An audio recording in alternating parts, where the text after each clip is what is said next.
particulièrement celle entre la France et le Sénégal. Parce que quand on parle des relations entre les pays qui avaient été colonisés par la France, quand il est question de leurs relations avec l'Europe, il faut beaucoup plus sous-entendre leurs relations avec la France, qui continue à être un écran et une courroie, une piste de transmission sur toute l'Europe ou tout le reste de l'Europe, y compris dans les instances européennes. Ces relations n'ont pas été toujours fondées, assises sur l'égalité, sur l'équité, sur le respect mutuel.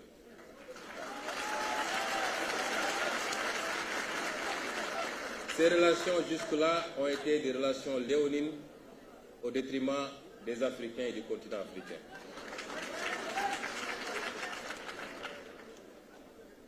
On oublie seulement une chose, c'est qu'une grande partie de l'argent qui est dans le porte-monnaie, dans notre porte-monnaie, ça s'entend du porte-monnaie des Occidentaux, des Européens en particulier, vient précisément de l'exploitation, depuis des siècles, de l'Afrique. Pas uniquement, mais beaucoup vient de l'exploitation de l'Afrique. Alors il faut avoir un petit peu de bon sens, je ne dis pas de générosité, de bon sens, de justice pour rendre aux Africains, je dirais, ce qu'on leur a pris, d'autant que c'est nécessaire si on veut éviter les pures convulsions ou difficultés. Avec les conséquences politiques que cela comporte dans un proche avenir. J'ai fait une citation qui pourrait être rattachée aux activistes africains les plus radicaux, mais qui en réalité vient de l'ancien président de la France, j'ai nommé M. Jacques Chirac.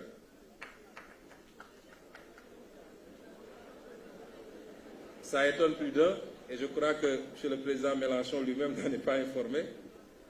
Et c'est une reconnaissance certes tardive, mais qui établit une vérité historique, celle de l'exploitation pendant des siècles et avec des manières différentes d'un continent par un autre qui a pu justifier une grande partie de la richesse de l'un de ces continents au détriment de l'autre.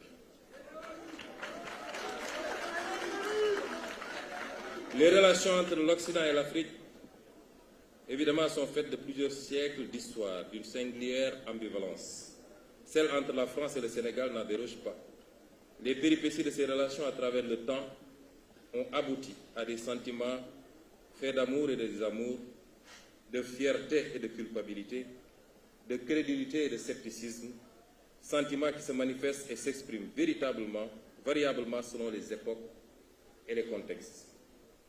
Elles se singularisent depuis quelque temps par ce qui est qualifié par certains de sentiments anti-occidental ou de sentiments anti-français, exprimés par une large frange des opinions publiques africaines. Cet état de fait souvent imputé par la majorité de l'élite dirigeante, je précise bien, une majorité de l'élite dirigeante, vous n'en faites pas partie, évidemment, par la majorité de l'élite dirigeante occidentale, plus à tort qu'à raison, à l'activisme d'une nouvelle élite populiste, combinée aux manipulations de nouvelles puissances concurrentes, n'est pas nouveau. C'est des raccourcis qu'il faut trouver face à des phénomènes. Et le raccourci qui a été trouvé pour expliquer ce sentiment, c'est que les Africains seraient manipulés par de nouvelles puissances, la Russie, la Chine, et j'en passe. Qu'il est né aujourd'hui sur le continent de nouvelles élites politiques, populistes, qui manipulent les masses et particulièrement la jeunesse. Et ce raisonnement infantilisant ne correspond pas à la réalité. Nous avons où les Africains pouvaient se faire manipuler par quelques peuples, par quelques régimes.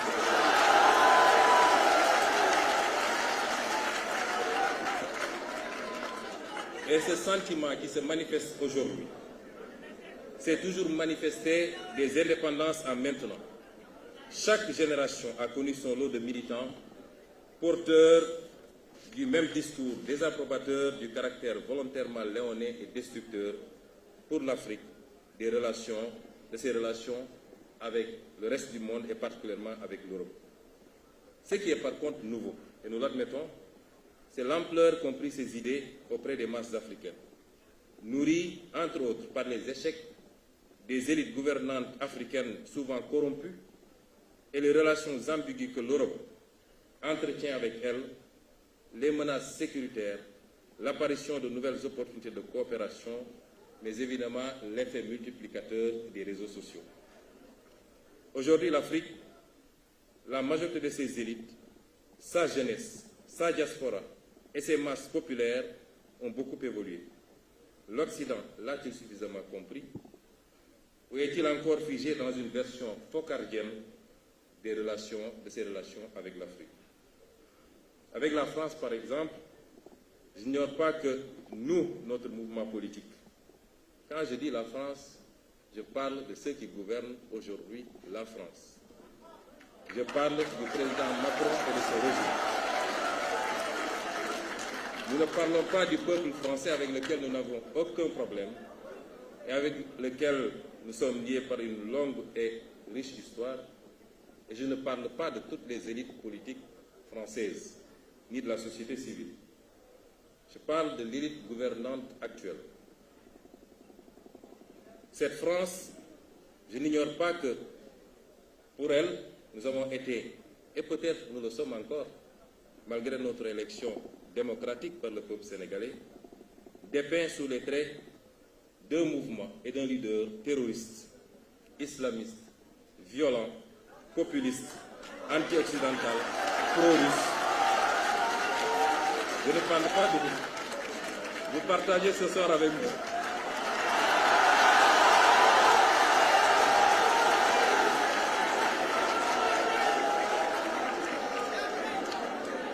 Il est évident, M. Mélenchon, que je ne m'en plains pas, puisque le français bon chose que vous êtes n'échappe pas à cette catégorisation. La vérité, c'est que beaucoup de gouvernants européens, et singulièrement français, s'accommodaient mal de notre discours politique souverainiste et se fixaient comme objectif de l'entraver.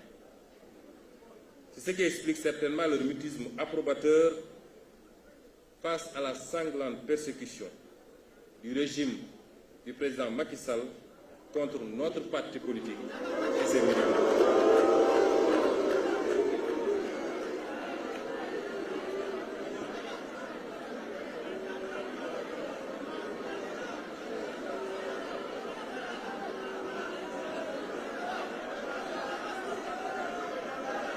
Monsieur le Président Macron,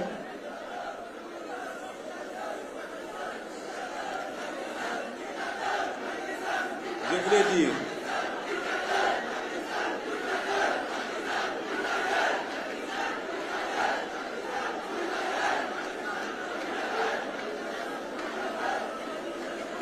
cher Jean-Luc,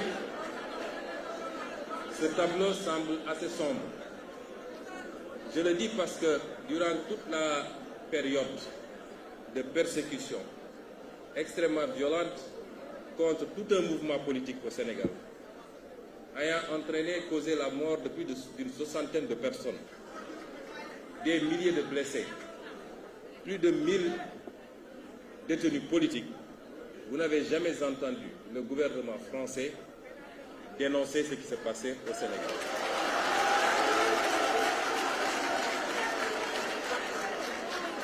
Vous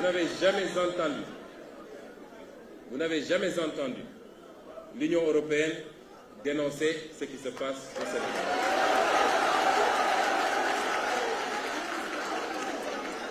Et pire encore, c'est au pire de ces persécutions que le président Macron accueillait le président Macky Sall pour le féliciter d'avoir fait ce qu'il fallait pour sauver son pays. C'est une incitation à la répression, une incitation à la persécution et l'exécution de Sénégalais qui n'avaient de crime que d'avoir un projet politique qui était majoritairement celui des Sénégalais, et ce qui le confirme, c'est l'élection dès le premier tour à plus de 54% de son Excellence le Président Bassirou Diomaye Faye. Ce n'est pas d'avoir un programme avec des axes que nous ferons ceci dans l'agriculture, ceci dans l'industrie, ceci dans la fourniture des biens et services de première nécessité. Ce n'est pas ça le plus problématique pour nos pays. Le plus difficile, c'est d'aller chercher les moyens là où ils sont. Et nos moyens sont énormes, mais ils nous échappent. Et nous allons les chercher là où ils sont.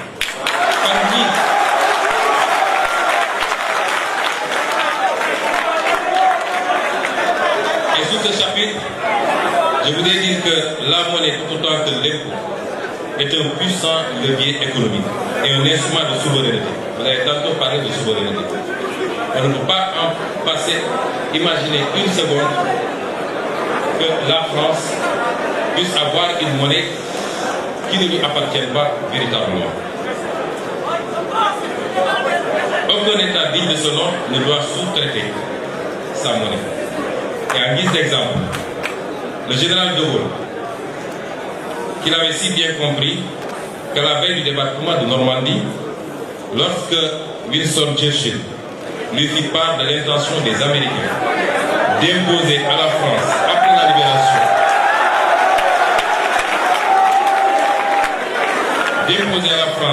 libération, une nouvelle administration, une monnaie appelée billet drapeau, le général piqua une colère noire. Vous connaissiez ces colères.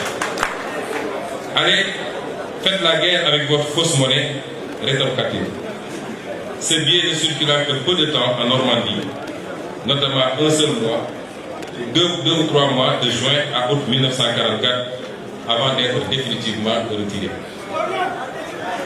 Voici ce que nous en disions sur la question monétaire dans notre ouvrage intitulé Solutions pour un Sénégal nouveau.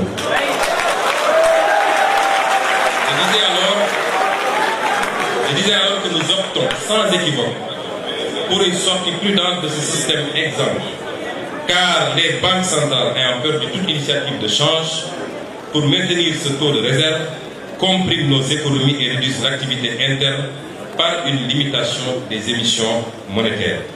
Ce que nous proposons, c'est de restituer à la monnaie ses fonctions d'écoute et de financement de l'économie par la formulation de l'offre des productions à l'exportation et à la consommation intérieure, l'appui aux politiques industrielles, et j'en passe, et j'en passe.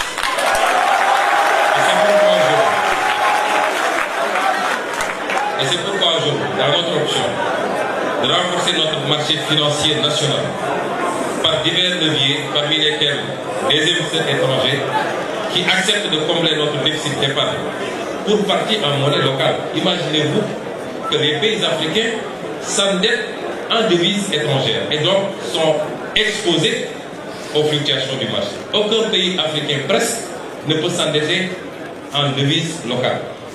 Et cela doit cesser parce que nous en subissons les conséquences.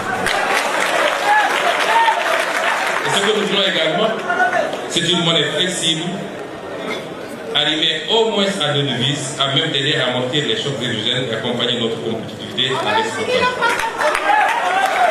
Je ne pourrais pas faire tous les développements sur la question monétaire, mais si j'en parle, c'est que à chaque fois qu'un homme politique africain soulève la question monétaire, il devient le diable incarné. Nous n'avons pas le droit de parler de notre propre monnaie. On n'en débat jamais au Parlement, on refuse d'en débattre dans les plateaux de télévision, et pourtant vous pouvez débattre de l'euro sur la tribune de l'Assemblée nationale française. Et c'est pourquoi nous en faisons un débat, nous l'imposons, et je pense que dans le cadre communautaire, en tout cas les derniers développements que nous en avons, nous nous acheminons sûrement vers ces réformes que nous souhaitons tant, qui ne seraient tarder. L'autre élément, c'est la sécurité. La présence de bases militaires étrangères au Sénégal.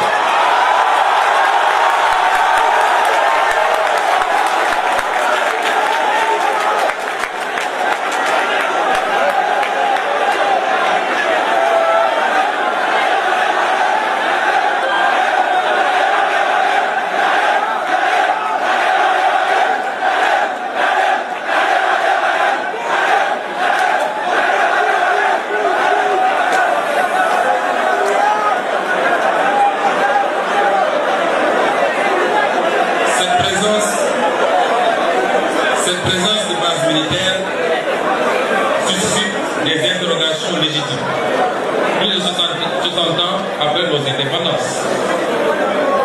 Nous devons nous interroger sur les raisons pour lesquelles l'armée française, par exemple, bénéficie toujours de plusieurs bases militaires dans nos pays et sur l'impact de cette présence sur notre souveraineté nationale et notre autonomie stratégique. L'histoire récente, j'aime bien prendre des exemples sur la France elle-même. L'histoire récente de la France est très riche en anecdotes intéressantes sur la problématique et les enjeux de la question sécuritaire. Entre 1956 et 1958, vous êtes historien, je ne le suis pas, je peux me tromper sur les dates et même sur les faits.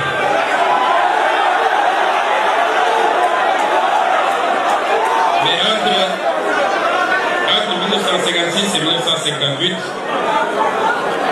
c'est-à-dire après la Deuxième Guerre mondiale, les Américains eurent le projet d'installer sur le territoire français un stock d'armes nucléaires et de missiles balistiques. Le projet buta sur la double question du commandement et du contrôle des 10 missiles, dont le déploiement était admis par les militaires français comme un bon moyen d'accroissement du pouvoir dissuasif de l'OTAN. L'armée de l'air de la France jugeait alors inacceptable le principe selon lequel les escadrons de missiles balistiques resteraient sous commandement américain. Ces unités devaient impérativement être sous commandement national.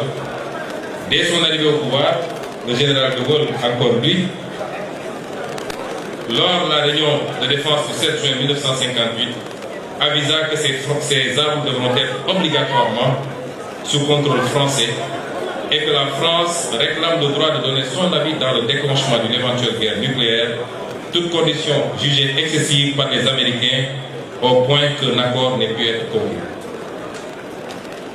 Deuxième exemple, en mai 1966, le général de Gaulle engagea la France à se retirer du commandement intégré de l'OTAN, qui disposait alors d'une dizaine de bases militaires en France. Et la conséquence, nous la savons. Et justifia cette décision par la volonté de la France de disposer d'elle-même, volonté qui est incompatible avec une organisation de défense dans laquelle elle est subordonnée.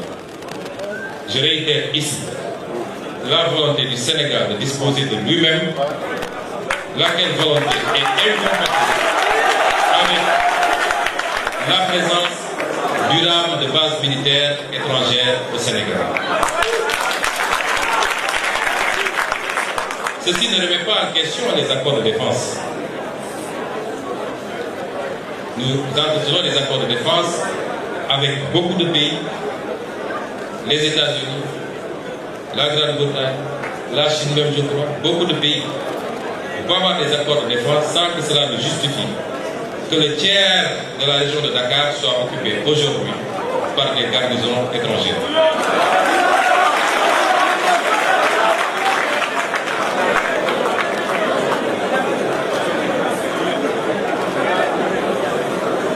Le quatrième point, c'est le juste gain sur nos propres ressources naturelles. Nous l'avons dit plus haut, le modèle que nous voulons pour nous repose sur une mobilisation optimale des ressources endogènes. Nous disons merci à tous nos partenaires. L'Union européenne est le premier en matière d'aide au développement. 51% d'aide au développement vient de la zone Union européenne, dont 20% de l'Union elle-même et les 80% des cadres bilatéraux. C'est une bonne chose. Mais si vous mettez en parallèle ou en contradiction cette aide par rapport à ce que nous perdons, nous, dans la relation réelle, économique, qui peut se jauger à travers l'exploitation de nos ressources naturelles, à travers les clauses des marchés publics exploités sur le pays, je peux vous assurer que nous perdons 10 fois plus ou 20 fois plus.